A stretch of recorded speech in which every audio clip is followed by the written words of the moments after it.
यो मरम शफिया मंदर में बड़ो कुतुबखानो बड़ो किताबन शौकीन हो पर इत्फाक सां हुनजी सॼी नौकरी ॿाहिरि वही वञूं जो ज़मानो हो इन्फॉर्मेशन ऑफिसर हो मुल्तान में लाड़काने में हैदराबाद में नवाबशाह में हिते तमामु घटि रहियो हुनजे वफ़ात खां पोइ संदसि भाण से कुझु किताब खणाया सुठो कुतुबखानो पर उन कुतुबखाने जी इहा ट्रेजेडी आहे त ठाहे न रखी सघियो आहे हज़ारनि जी तादाद में किताब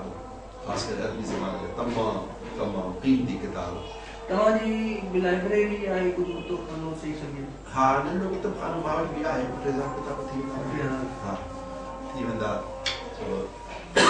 जगन्नाथ लाइब्रेरी इनजे बारे में थोरो जगन्नाथ इहा बि पुराणे ज़माने में लाइब्रेरी हूंदी हिकिड़ो दौर जो असां हॉल में जो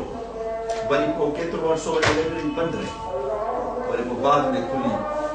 वरी पोइ या कंस्ट्रक्शन जो पोइ वरी अलाए छो हुनजो नालो मटायो पैदल लाइब्रेरी रखी हुई का ख़बर इनखे तव्हां बेटर नथा सम्झो त नालो मटाइण छो कोन्हे न नालो मटायो नालो इहे दीन जा उसूल दीन मना कई ये जेको कंहिंजो परायो पटको पंहिंजे मथे ते रखनि असांजे दीन में पसंदीदा गणेश बाग जो नालो मटायो इहो सही बिल्कुलु ग़लति आहे जंहिं माण्हू चङाई कई आहे हिंदू या मुस्लमान जो चङाई ॻाए उन नेकी यादि शाही बाग कथी में आहे गणेश बाग शाही बाग पठान जे दौर खां वठी आहे मां सम्झां थो वधीक कॾहिं हूंदो पर मूंखे सही था मुग़लनि जे सवाल आख़िरी तकरीबन कंप्लीट थियंदा हिकु सवाल इहो आहे त शिकार खे कीअं ठाहे सघे थो वरी शिकार रोज़ मोटी सघे थो पए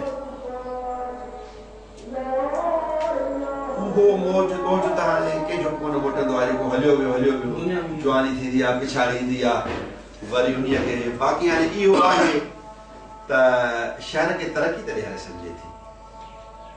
शहर जे हाणे न उहे काठियुनि जा कारीगर ईंदा न उहे वरी तालीम इदारनि ठाहिण वारा ईंदा न उस्ताद ईंदा सॼो मुआशिरे जो जेको रंग आहे सॼे मुल्क जो शिकारपुर जो उहो ई शिकारपुर में नव रंग त कोन हले सघंदी बाक़ी हाणे ईअं आहे त तवजह ॾिनी वञे वसंत अस्पताल आहे एॾी ख़ूबसूरत अस्पताल आहे एॾी वॾी अस्पताल आहे मौजूदा दौर में बजट बि चङी आहे ऐं अव्हां जेकॾहिं वञी ॾिसो त मरीज़नि जी छा हालत आहे मां सम्झां थो त 100 खां मथे डॉक्टर चवनि था आहिनि 150 जे लॻभॻि या 100 जे लॻभॻि डॉक्टर उन खां पोइ बि मरीज़ वीचारा हीअं फिरंदा था वठनि डॉक्टर ॾिसण लाइ तयारु न आहे डॉक्टर जेके आहिनि से पंहिंजे प्राइवेट अस्पतालनि में ॾिसण लाइ थकिजनि ई नथा सरकारी अस्पताल 2 मरीज़ ॾिसनि था त साड़ा थी था पवनि इहो ई हाल असांजे उस्तादनि जो आहे सरकारी इदारनि में पढ़ाइण लाइ हुननि खे थकावट थी थिए पर पंहिंजे ख़ानदानी पंहिंजे ज़ाती सेंटरनि ते सॼो ॾींहुं 10-10 शिफ्टियूं पढ़ाइनि था त हुननि खे का तकलीफ़ कोन थी थिए सो अहिड़े हिसाब सां जेकॾहिं असांजी हिकिड़ी अहिड़ी का हाणे मां ॾिठो आहे त जेके माण्हू अचनि था अॻिते कमु करण जो जज़्बो खणी उन्हनि पंहिंजे नाले जी प्रोजेक्शन थी खपे मुंहिंजी स्टडी आहे बेगिराग मां नथो चवां तव्हां सां इतफ़ाक़ कयूं पर मां ईअं ॾिठो आहे त उन्हनि जी इहा त मुंहिंजी ज़ात मथे थिए मुंहिंजो नालो टीवीअ ते अचे मुंहिंजो फोटो अख़बार में अचे मुंहिंजे नाले ते माण्हू तारीफ़ ॾियनि वाह वाह कनि हक़ीक़त उहा आहे त जेको जज़्बे सां कमु कबो आहे मोटे जी उमेद न रखिणी आहे हा ईअं दुन कयो मोटे जी उमेद पर उहो नालो कुदरत पाण ई रोशन थी करे नी भले RBUT वारे ते कोन्हनि CNS वारा ते कोन्हनि पर नालो त रहंदो नी ताबत रहंदो नी सो पंहिंजो बग़ैर कंहिं गर्ज़ जे असांजे दीन त ईअं सेखारणु हिन हथ सां नेकी को हिन ते ख़बर न पई अञा हुननि खे त खणी हुयो त तव्हां पंहिंजो छो जो हुननि जो वरी आख़िरत में शायदि एतिरो यकीन कोन्हे पर असांजो आख़िरत में यकीन आहे तंहिंजे करे असांजो इहो यकीन हुजणु खपे त मां जेका नेकी कयां थो उहो मुंहिंजो मालिक ॾिसे थो असां वटि त वहो मां को मां कुतुब जो तसवुरु आहे तव्हां जाते बि आहे मालिक तव्हां खां गॾु आहे माज़र गाफ़िल करे ॿुधायूं न की त हे कमु कयूं था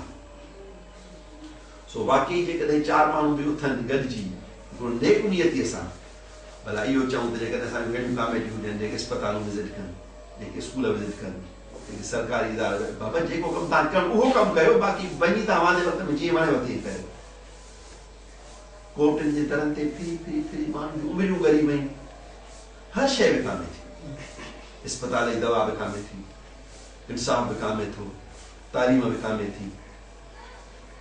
दोस्तूं विकामनि थियूं, वखर थियो भला। हा, हर शइ वखर थी आहे। सो इहा मादा परस्ती खे चइबो आहे त हर शइ खे असां मादी सूरत ॾेई छॾी आहे, हर शइ खे मादी सूरत ॾेई छॾी आहे।